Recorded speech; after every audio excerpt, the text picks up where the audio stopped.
How's it going, everyone? Dominican Steel here.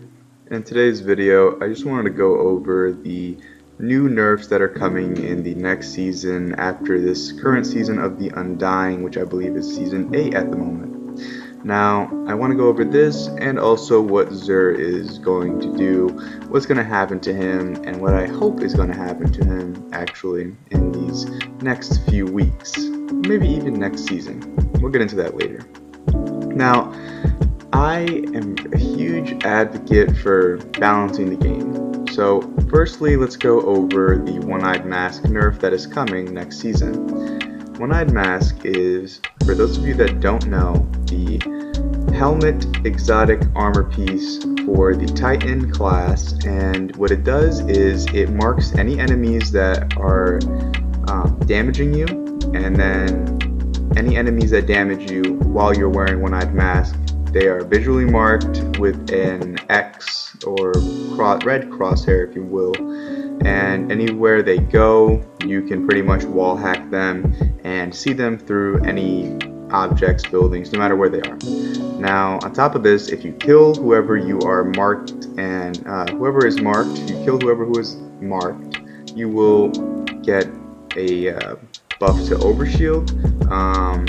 You will get health regen. You will also get a damage buff, all in I think about 5 to 7 seconds, I believe, is the timer for this. And so this exotic helmet has already received a nerf or a debuff, if you will.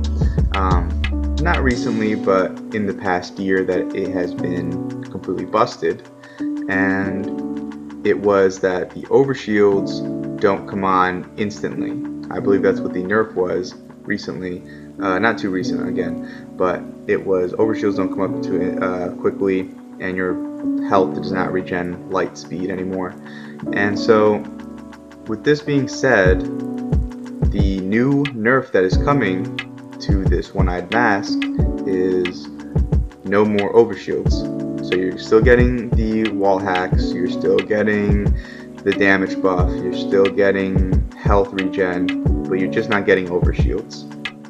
This is probably the most minimal nerf I have ever seen in the history of Bungie trying to nerf something. And I think it's, in my opinion, alright, I don't want anyone to get butthurt over this, but in my opinion, and I don't even main Titan that much, I've started playing Titan ever since Shadowkeep came out, and so it just makes zero sense to me why this is getting just a pat on the back, like a little timeout session for 30 minutes because One-Eyed Mask was being bad. And it's just hilarious to me, the fact that Bungie is saying, oh hey, One-Eyed Mask has been absolutely a burden on every single player in the game, and people that even use it, most of the people that use One-Eyed Mask just feel like slime balls after. It's ridiculous, and the main problem with it is the wall hacks. I mean, how many times have I gotten my damage buff and an overshield, which is what is being nerfed, is the overshield that's going to be taken away. How many times has that ever came in clutch for me? Because every single time I've ever used One-Eyed Masks, out of hundreds of thousands, or not 100,000, but hundreds and thousands of kills, and I have not, probably once, maybe one time in Gambit, did I ever get it to the point where it actually made the helmet actually was useful when giving me an overshield so I could survive, tank a few bullets, and it just never happens. Okay, so doing that made no sense to me, and in my opinion, I think Bungie is kind of terrified to rework anything in the game yet, because I was petitioning for some quality of life changes, and they are coming in this next season, but better late than never again. But it's just ridiculous to me how the main problem is the wall hacks and it's still being left in. And so let's talk about Recluse now. Recluse is getting the Master of Arms damage taken away from body shots, and you can only proc Master of Arms damage buff only with headshot damage. So you can still proc Master of Arms with any weapon, any way possible, but the damage buff will only be good for precision recluse damage. So Master of Arms will not buff your body damage, but only precision damage while Master of Arms is active. Let me make that very clear. Only recluse headshots or precision damage on any enemy will count as Master of Arms buff damage. So that makes no sense to me as well. It's like Bungie, in my opinion, Bungie is just flipping the bird to everyone on console. Out of all the submachine guns I have used, that Recluse Pinnacle weapon, alright, it just, even though it's a 900 round per minute, it has as much recoil as Huckleberry Full Blast, okay? For those of you that play with Recluse on console, I mean, it's out of control. You literally sit there just blasting away at enemies, and you're right. The Bungie is right. They wanted it to take more skill to use Master of Arms. That's fine, but I mean, that doesn't, it doesn't cancel out the fact that SMGs, especially Recluse, has probably the worst recoil pattern I have ever seen. Ever. Out of all 900 round per minute weapons, okay, Recluse is by far the worst. Now, everyone is kind of biased about this and they think that it's good or bad, but again, what should have happened to Recluse is the fact that you can proc this Master of Arms perk with any other weapon. That should have been gone. But no, Bungie knows best, right? After 5 years, going on 6, to making Destiny and Destiny 2 what it is now, they still can't get it right. And I'm not going to sit here and roast the devs because, quite frankly, I have no idea what goes on in their office and the headquarters, okay?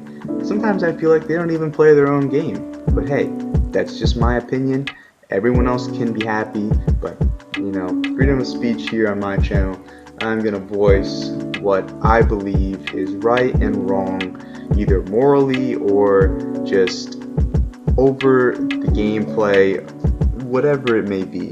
Now, the last thing I wanted to go over in this video, I don't want to make this too long, but I'll try to put some timestamps in. But another thing, the last part here to take away from this, especially if there's any way anyone can tell this to Bungie, okay, even if it's just a small mark in the community, Xur is pathetic, okay? Xur has been coming pretty much consistently every single weekend, every Friday, Saturday, Sunday, and Monday, he's been in the game. Now, Xur in Destiny 1 is different from Xur in Destiny 2. See, the thing about Xur in Destiny 1 that actually got things right instead of Xur in Destiny 2 at the 3-year mark is, first of all, there was synthesis. There were heavy ammo synths, there was special ammo synths and primary ammo synths that Xur has sold. So for some reason these are not in the game, and for no good reason either. Now on top of all of this, Xur has the worst stock wares I have ever seen. Okay, I've already collected all the exotics for my Titan and my Warlock, and I'm close with my Hunter, but those are my 2 characters I play the most. Now, for everyone else that's collected all of the exotics, or maybe hasn't, when you go to Xur, every time I've ever been to Xur in Destiny 1, he has sold different roles. If I go to my collections in Destiny 1, I go and I see the same role on the same piece of armor. So if I wanted an Obsidian Mind helmet that is not in Destiny 2, right, if I wanted that in Destiny 1, I could go out of my collections, go into my blueprints, right, and just take it out. Simple. If I go to Destiny 1 and I go to Xur, when he's selling it, he's selling a different stat roll. Xur is selling a different stat roll than the one from the collections. In Destiny 2, however, this is not there. There is no different stat roll in Xur's inventory. Xur is selling you the same piece of armor that you already own if you found it in your collections. And when you go to the Fated Engram, which is the only way to have a minuscule, just teeny tiny bit of a chance to get the armor piece that you want, you not only do you have to gamble on the armor piece, not only do you have to gamble on what you're getting, you're gambling on the type, the energy type on the armor piece, so void, arc, or solar. You're gambling on what the total is on the armor piece, and it's like so much of a gamble. I might as well play the Powerball with my eyes closed and, you know, disconnect myself from the internet, okay? Like, that makes no sense whatsoever to me. Why Xur, the dude that we always wanted to buy heavy synths from, always came out with something crazy to sell us that was a good roll, why is he selling us these stale rolls that we already own from collections? Why? Why does Bungie do this kind of stuff? It makes no sense. Brings her up to par. Please, this is out of control. I shouldn't even have to make this video. But thank you guys for watching anyways. You guys are the true champs and MVPs. If you made it to the end of the video, congratulations. I post daily Destiny content and I do Mixer as well. The footage here is from my Mixer stream, and plug for the Mixer stream in the description, but it just is Dominican with the first O in Dominican as a 6. Now, I stream daily, I post daily, mainly Destiny content once again. So thank you guys for making it to the end of the video. Really appreciate everything. All my subscribers. We're slowly getting up to 210 subscribers, so I'm very stoked about that. Couldn't have done it without you guys, of course. And again, these are my biased or unbiased, whatever morally right or wrong, you know, reviews that I'm gonna go over in the game, and I'm just gonna state it. I'm just gonna, you know, voice what's wrong with the game, and there's no shame in doing that for anyone else, any other shills out there that are saying, you know, that's bugged, that's busted, and they're gonna try and get away with it. But you know, having fun with momentum control, and thank you guys for watching again. Peace.